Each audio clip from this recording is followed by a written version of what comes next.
जय श्री राम। परम श्रद्धेय स्वामी जी के चरणों में कोटि कोटि नमन। परम श्रद्धेय श्री गुसाई जी के चरणों में कोटि कोटि नमन। अनंत कोटि ब्रह्मांड नायक परात्पर सर्वेश्वर प्रभु श्री रामचंद्र जी के चरणों में कोटि कोटि नमन। सभी प्रेमी भक्तों को मेरा बहुत बहुत प्यार, बहुत बहुत आशीर्वाद। श्री राम जय जय राम। श्री राम जय जय राम। मंगल मूर्ति मारुति नंदन, सकल मंगल मूल निकंदन। पवन तनय संतन हितकारी, हृदय विराजत अवध बिहारी। मात पिता गुरु गणपति नारद, शिवा समेत शंभु सुख सारद। चरण बंदी बिनवौ सब काहू, देहु राम पद नेह निबाहु। देहु राम पद नेह निबाहु।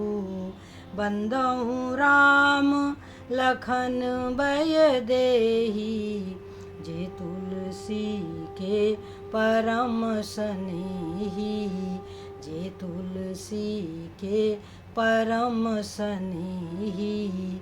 श्री राम जय जय राम।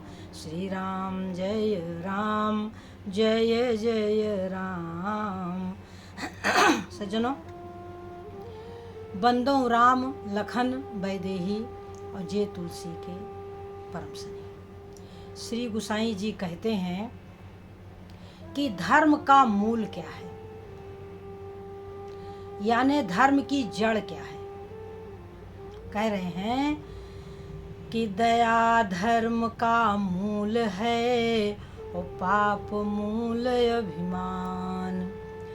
दया धर्म का मूल है, पाप मूल अभिमान। और तुलसी दया न छोड़िए, जब लगी घट में प्राण। सीधी बात है कि धर्म का मूल क्या है? दया। जिसके मन में दया है सज्जनों, उसके द्वारा कभी पाप नहीं हो सकता।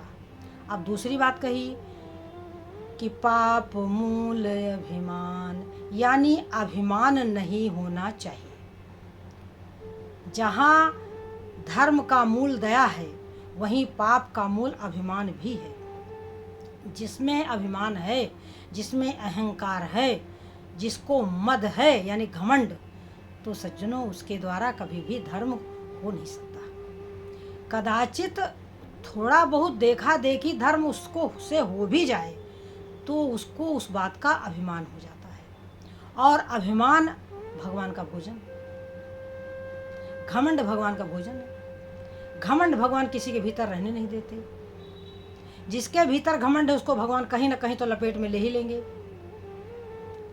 कहीं ना कहीं उसके घमंड को चूर करने का व्यवस्था कर ही देंगे।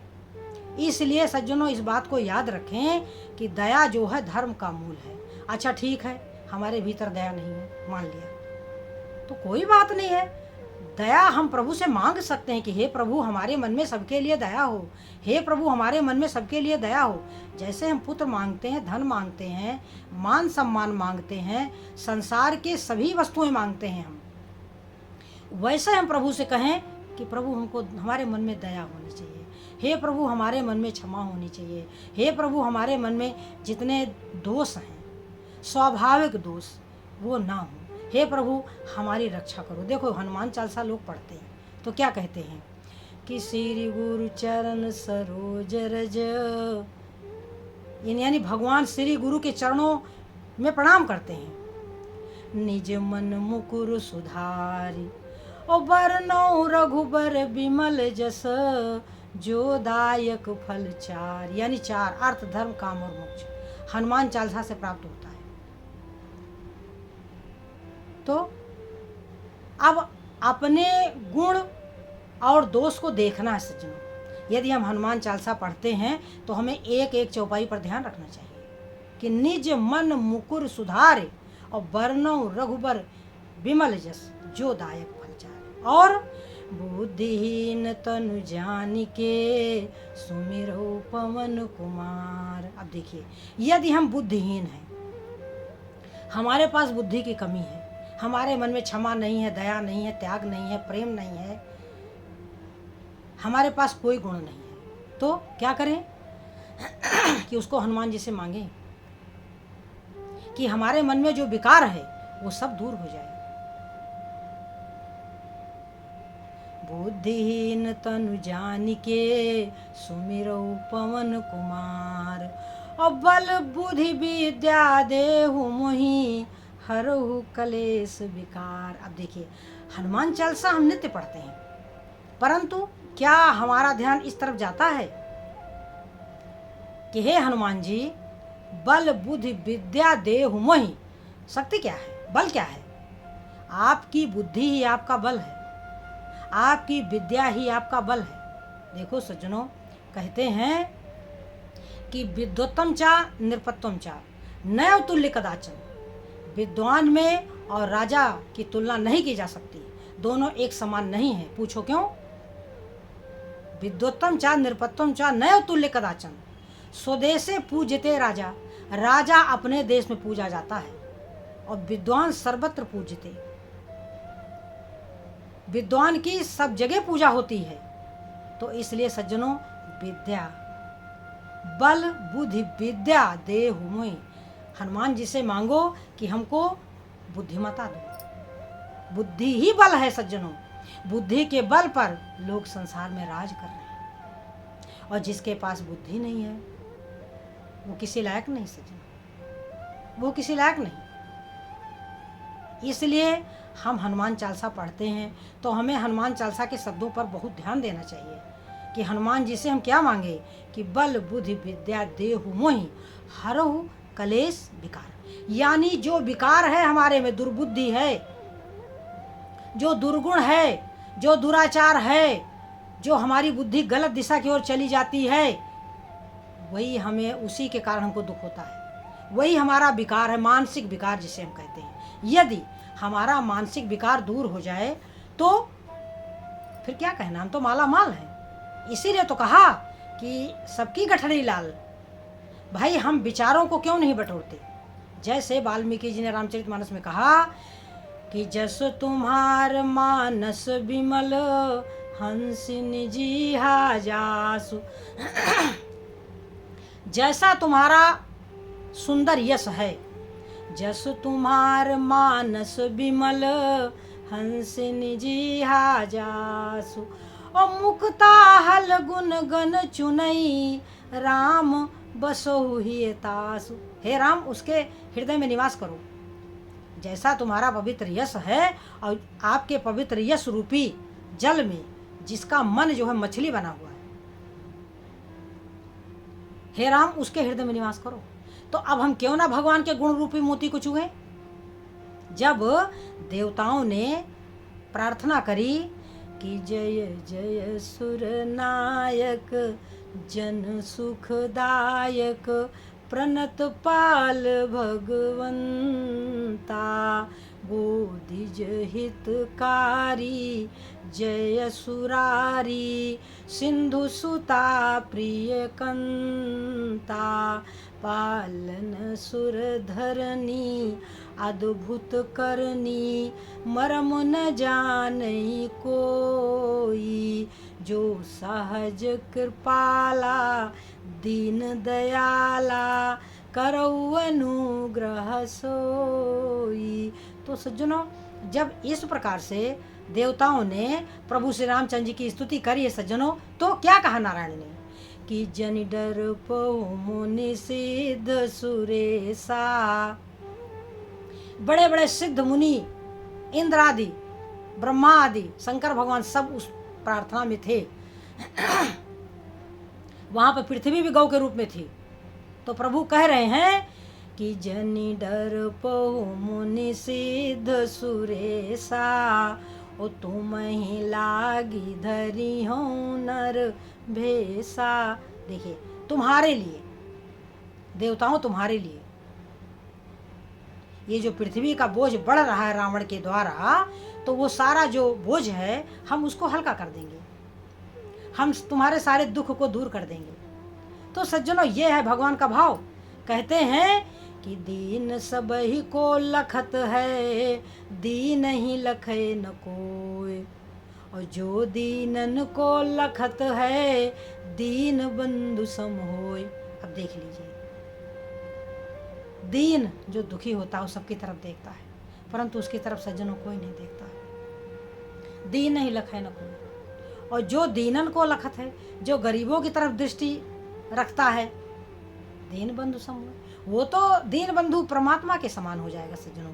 तो ये जो हमारे जो सुंदर सुंदर अच्छे अच्छे सद्गुण हैं वो कहाँ मिलेंगे, हम कहाँ जाएं?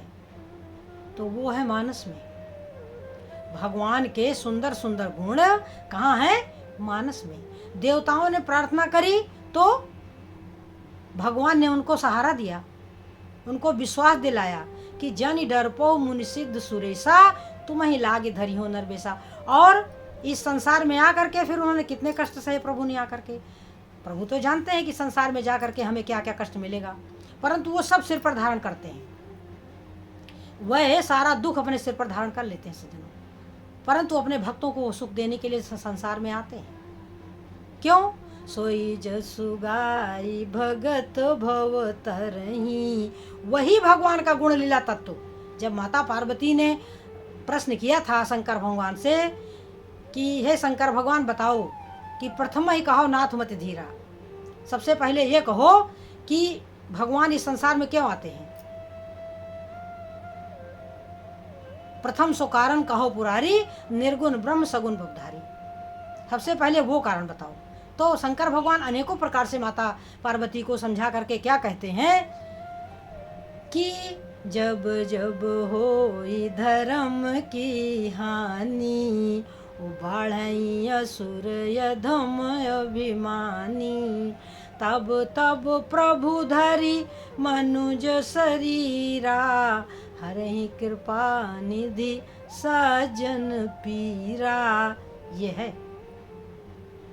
और सोई जसु गाई भगत भव तरही, वही भगवान का गुण लीला तत्व और रहस्य को सुन सुन करके भक्त जो होते संसार रूपी सागर से तर जाते हैं। सोई जसु गाय भगत भव तरही, कृपा सिंधु जनहित तन धरही। प्रभु का संसार में आने का और कोई कारण नहीं है, यही तो कारण था कि व्यास जी ने जब 17 पुराण लिख डाले, उनके मन को शांति नहीं मिली तो वे खिन्न मन से बैठे हुए थे अपने आश्रम में। और नारद जी भगवान की प्रेरणा से पहुंचे और नारद जी से कहा व्यास जी ने कि ऋषिवर हम क्या करें, 17 पुराण लिखे, महाभारत लिखी और हमारे मन को शांति नहीं है। तब नारद जी ने कथा बताई कि तुमने संतों के लिए कुछ नहीं लिखा, भक्तों के लिए कुछ नहीं लिखा, क्योंकि भक्त जो होते हैं भगवान और भक्तों के गुण को ले करके भागवत बनती है, और वो भागवत आपने नहीं लिखी। आपने वही भागवत जिसमें भगवान राम की, भगवान श्री कृष्ण की मधुर मधुर सुंदर सुंदर लीलाएं हैं सज्जनों। वो जो जगत के पालनहार हैं, वो कैसी कैसी लीला करते हैं सज्जनों, उसके विषय में तुमने कुछ नहीं लिखा। अनेकों पुराण लिख डाले, नारद पुराण लिख दिया, हरिवंश पुराण लिख दिया, ब्रह्म वैवर्त पुराण लिख दिया, विष्णु पुराण लिख दिया, अनेकों पुराण लिख दिए, परंतु भागवत का मतलब है जहाँ भक्त और भगवान की सुंदर मधुर की, भक्त ने कैसे भगवान को पुकारा और भगवान ने कैसे आकर के भक्त पर कृपा करी, यह लीला आपने नहीं लिखी।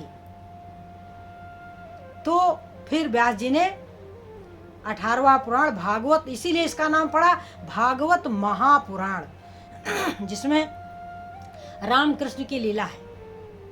तो सज्जनों, जो भगवान राम और कृष्ण की लीला है वो कुछ साधारण नहीं है।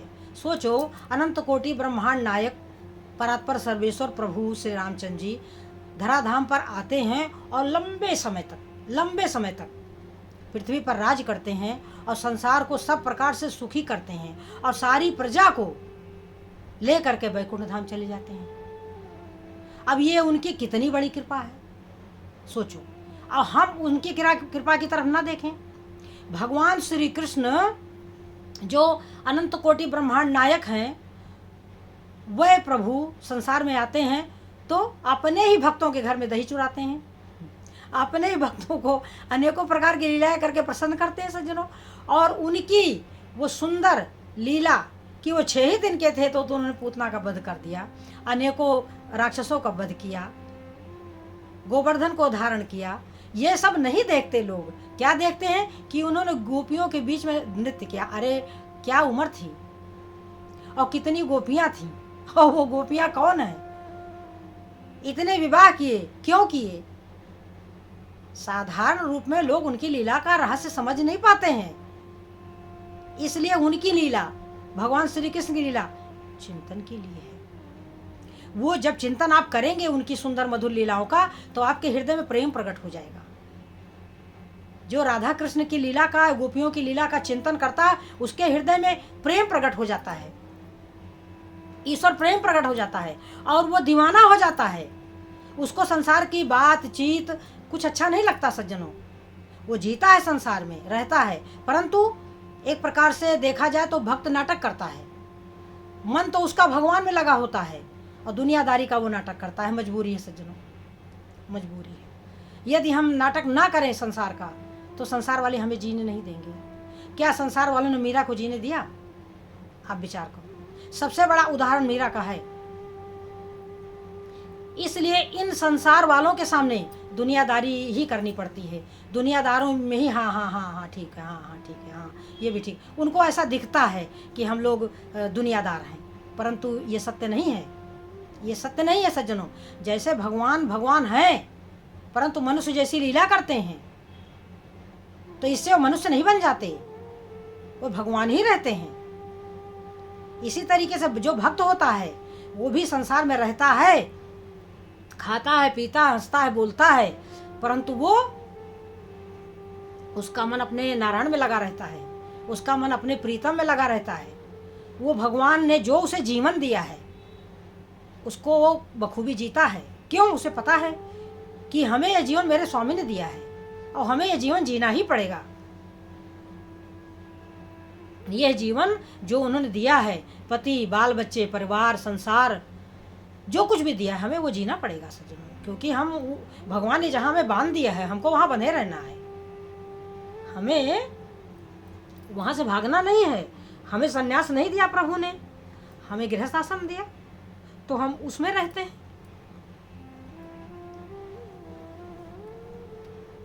इसलिए सज्जनों, ये भगवान की लीला बड़ी अपरंपार है। उनकी याद में रहना, उनकी हर लीला के रहस्य को समझना कि उन्होंने हमें ये सब क्यों दिया है, किस लिए दिया है। जो हमें उन्होंने दिया है वो हमें स्वीकार है। हाँ, जो जीवन उन्होंने दिया है, अब उसमें हमें उनका चिंतन करना है, उनका ध्यान करना है। भीतर वाला जो भाव है वो उनके लिए है, बाहर वाला जो भाव है संसार के लिए है। क्योंकि संसार में यदि हम सबसे विरोध करें तो फिर हम झगड़ा हो जाएगा, नया एक बखेड़ा खड़ा हो जाएगा। लोग यही कहना शुरू करें, ये बड़ी भक्त है, तो ठीक है, हम भक्त नहीं है, भक्त नहीं है। हमें अपनी भक्ति किसको दिखाना है सज्जनों? ये हम अपने लिए भी कह रहे हैं सज्जनों, आपके लिए भी कह रहे हैं कि कहीं भूल कर भी भक्ति को प्रकट ना होने दें। भक्ति को जब प्रकट होने का समय आएगा तो भगवान खुद ही प्रकट कर देंगे। उनकी इच्छा होगी तो प्रकट हो जाएगी, और नहीं उनकी इच्छा होगी तो नहीं प्रकट होगी। अगर उन्होंने छुपा के रखा हुआ है तो इसके पीछे कुछ रहस्य होगा, उसमें भी हमारा कल्याण होगा। क्योंकि भक्ति प्रकट हो जाए तो संसार में सज्जनों जीना बड़ा कठिन हो जाएगा, फिर भजन नहीं बनेगा। लोग तो हमें भक्त के रूप में जानेंगे, परंतु जैसा भजन होना चाहिए, जैसा उनकी लिए तड़पन होनी चाहिए, जैसा उनका विरह होना चाहिए, वो फिर धीरे धीरे निकल जाएगा सज्जनों। इसलिए प्रभु जो करते हैं, अपने भक्त को जैसे रखते हैं वैसे ही रखना चाहिए। सीधी बात है। कि धन्यवाद निर्विवाद राम राम कहिए, जाहि विधि राखे राम ताहि विधि रहिए। बस वो जैसे रखते हैं वो उनकी मर्जी है, उनकी कृपा है, जैसा जीवन उन्होंने दिया है। हाँ, एक चीज़ हमें मांगना होगा कि हे प्रभु, जो अच्छे अच्छे गुण है, दया है, क्षमा है, त्याग है, सेवा की भावना है, प्रभु वो हमारे हृदय में बनी रहे। और इस बात का घमंड भी ना हो, केवल ये सब आपकी कृपा से हमें मिला है। जो कुछ हमें मिला है वो सब आपकी कृपा से मिला है, ये सब आपका है। इसलिए प्रभु हम पर दया करो, हम पर दया करो, हम पर दया करो। जय श्री राम।